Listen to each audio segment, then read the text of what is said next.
Bonjour. Dans cette vidéo, nous allons parler de la représentation des entiers par un ordinateur. Il existe de nombreuses représentations différentes, je vais en détailler deux particulières. La première que je vais détailler est les entiers non signés sur 8 bits, et la seconde les entiers en complément à 2, toujours sur 8 bits. Commençons par les entiers non signés sur 8 bits. C'est une représentation en base 2. Comme nous sommes nombreux à être plus à l'aise avec la base 10 qu'avec la base 2, je vais systématiquement faire le parallèle avec les entiers non signés sur 3 chiffres en base 10. Tout d'abord, que signifie non signé? Cela signifie qu'on ne va pas utiliser de signes plus ou moins, mais simplement des chiffres. Par voie de conséquence, on ne pourra pas représenter les nombres négatifs. En base 10, nous avons 10 chiffres, de 0 à 9. Le premier chiffre à droite a un poids de 10 puissance 0, c'est-à-dire 1. Le second chiffre a un poids de 10 puissance 1, c'est-à-dire 10. Et le troisième chiffre a un poids de 10 puissance 2, c'est-à-dire 100.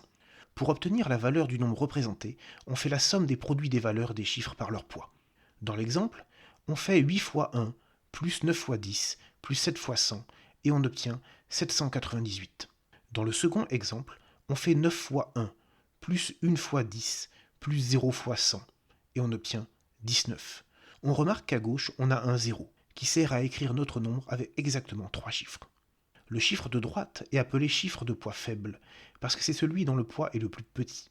Le chiffre de gauche est le chiffre de poids fort. En base 2, c'est le même principe. Le premier chiffre à droite a un poids de 2 puissance 0, c'est-à-dire 1. Le second chiffre a un poids de 2 puissance 1. Celui d'après de 2 puissance 2, c'est-à-dire 4. Et celui d'après de 2 puissance 3, c'est-à-dire 8. Et on continue, avec 16, 32, 64 et 128. Sur l'exemple, on calcule 1 fois 1, plus 1 fois 2, plus 0 fois 4, plus 1 fois 8, plus 0 fois 16, plus 1 fois 32, plus 0 fois 64, plus 0 fois 128. On obtient le nombre 43. Là encore, on a deux zéros à gauche, car le nombre de bits, c'est-à-dire le nombre de chiffres en base 2, est fixé à 8. Tous les nombres ne peuvent pas être représentés avec 3 chiffres en base 10 ou avec 8 chiffres en base 2.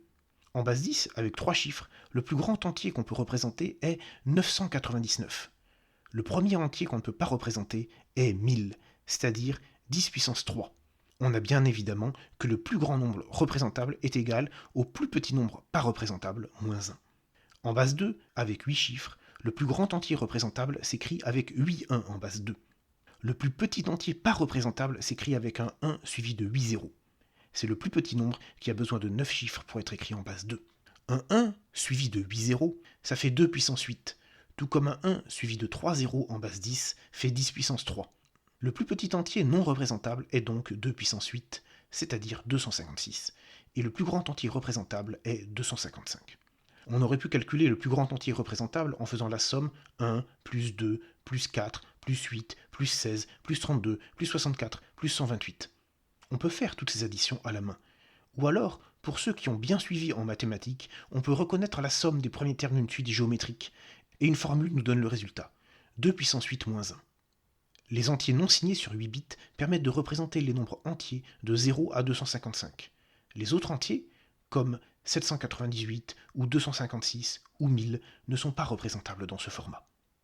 Sur les entiers non signés sur 8 bits, on peut faire différentes opérations, comme la somme, la différence ou le produit. Poser une somme en base 2 fonctionne à peu près comme en base 10. Mais que se passe-t-il si une somme ou un produit dépasse l'entier maximal? On appelle cela un débordement d'entier. Il y a plusieurs manières de traiter un débordement d'entier. L'une des plus simples, et qui est couramment utilisée, c'est de supprimer les chiffres à gauche en trop. Du coup, on n'obtient pas vraiment la somme, mais les 8 derniers chiffres en base 2 de la somme. Regardons un exemple en base 10. Faisons 798 plus 431.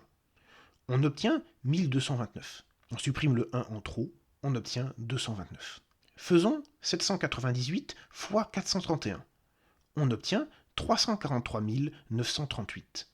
On supprime le 3, le 4 et le 3 en trop, on obtient 938. On n'obtient pas le vrai produit, c'est-à-dire 343 938. En réalité, on obtient le reste de la division de 343 938 par 1000. En effet, 343 938 est égal à 343 fois 1000 plus 938. Autrement dit, le quotient est 343 et le reste 938. On dit que les calculs se font modulo 1000. En base 2, tout fonctionne de la même manière. On obtient le reste de la division euclidienne par 256. Les calculs se font modulo 256. Les mathématiciens diraient qu'on travaille dans l'anneau Z sur 256Z.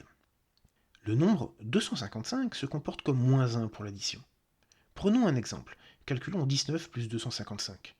On calcule 19 plus 256 moins 1, ce qui vaut 256 plus 18. Mais le 256 va disparaître, car les calculs se font modulo 256. On obtient donc 18. Dans ce système, 255 plus 19 donne 18. Autrement dit, on a soustrait 1 à 19. Le même raisonnement peut être fait avec 254 et 253, qui vont se comporter comme, respectivement, moins 2 et moins 3. Par exemple, 253 plus 19 égale 256 moins 3 plus 19 égale 256 plus 16, ce qui donne 16 modulo 256. Autrement dit, l'ajout de 253 revient à retirer 3. J'ai pris l'exemple de 19, mais le raisonnement peut être fait avec n'importe quel nombre. Autrement dit, on pourrait représenter le nombre moins 1 avec la suite de bits qui représente 255, et moins 2 avec celle qui représente 254, et moins 3 avec celle qui représente 253. Ainsi, nous pourrions représenter les nombres négatifs moins 3, moins 2 et moins 1, mais nous ne pourrions plus représenter les nombres positifs 253, 254 et 255. L'ensemble des nombres représentables devient alors moins 3, 252. Mais pourquoi ne représenter que 3 nombres négatifs? On pourrait en représenter beaucoup plus. On peut décaler l'intervalle, représenter moins 4, 251, ou alors moins 100, 155. En réalité, pour chaque suite de 8 bits qui représente un nombre n, on a un choix. Cette suite de bits peut soit représenter n, soit représenter n-256. La représentation en complément à 2 utilise cette idée. Le choix est de dire que si la représentation sur 8 bits commence par un 0, on choisit de représenter n, et si elle commence par 1, on choisit de représenter n-256. Ainsi, un nombre est strictement négatif si son bit de poids fort vaut 1 et positif ou nul s'il vaut 0. Mais si le bit de poids fort vaut 1, alors il faut ajouter le poids du bit de poids fort, c'est-à-dire 128, et soustraire 256, ce qui revient au final à soustraire 128, car 256 moins 128 égale 128.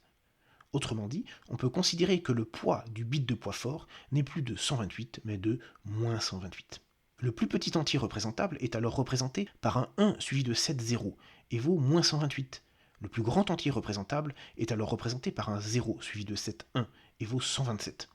La plage d'entiers représentables est moins 128, 127. On peut représenter un nombre négatif de plus, car 0, qui est positif et négatif, a été rangé avec les positifs. L'opération plus est la même dans les deux représentations, mais qu'en est-il de l'opération multiplier? Imaginons qu'on veuille calculer moins 3 fois 10. Moins 3 en complément à 2 a la même représentation que 253 en non signé, car 253 vaut 256 moins 3. En non signé, on va donc calculer 256 moins 3, le tout fois 10. En distribuant, on obtient 256 fois 10 moins 3 fois 10, ce qu'on peut aussi écrire 256 fois 9 plus 256 moins 30, ce qui revient à 256 moins 30, car on ne garde que les 8 derniers chiffres en base 2. Ainsi, en calculant 253 fois 10 en non signé ou moins 3 fois 10 en complément à 2, on obtient le même résultat. J'ai traité un cas particulier, mais le même raisonnement peut être fait dans le cas général. Le produit est le même en non signé et en complément à 2. Qu'en est-il de la division? Divisé par 254 ou divisé par moins 2 ne donne visiblement pas le même résultat. Il faut donc une opération de division spécifique pour le complément à 2. Qu'en est-il de l'opération moins? Cette opération renvoie l'opposé d'un nombre. Elle n'existe évidemment pas en non signé, mais seulement en complément à 2. Prenons comme exemple 19, qui a ceci pour représentation en base 2. Pour obtenir moins 19, par exemple, il suffit d'obtenir la représentation de 256 moins 19 en non signé. Mais 256 moins 19 peut se réécrire 256 moins 1 moins 19 plus 1, c'est-à-dire 255 moins 19 plus 1. Posons en base 2 la soustraction 255 moins 19. On remarque que, puisque 255 est représenté par uniquement des 1, cette soustraction inverse les bits de 19, c'est-à-dire que chaque 1 est remplacé par un 0, et chaque 0 par un 1. Il ne reste plus qu'à ajouter 1 et on obtient le nombre recherché. Passons au bilan. Sur n bits, en non signé, on peut représenter tous les nombres de 0 à 2 puissance n-1. En complément à 2, on peut représenter tous les nombres de moins 2 puissance n-1 à 2 puissance n-1 moins 1. La même suite de bits va représenter un nombre ou un autre, selon la représentation choisie. En complément à 2, les nombres commençant par 1 sont strictement négatifs. Pour trouver l'opposé d'un nombre, il suffit d'inverser ces bits, puis d'ajouter 1. Les opérations plus et multiplier sont les mêmes dans les deux représentations. Autrement dit, pour faire une addition ou une multiplication, l'ordinateur n'a pas besoin de savoir si la représentation utilisée est non signée ou complément à deux. Voilà, c'est fini, j'espère que cette vidéo vous a plu, et à bientôt.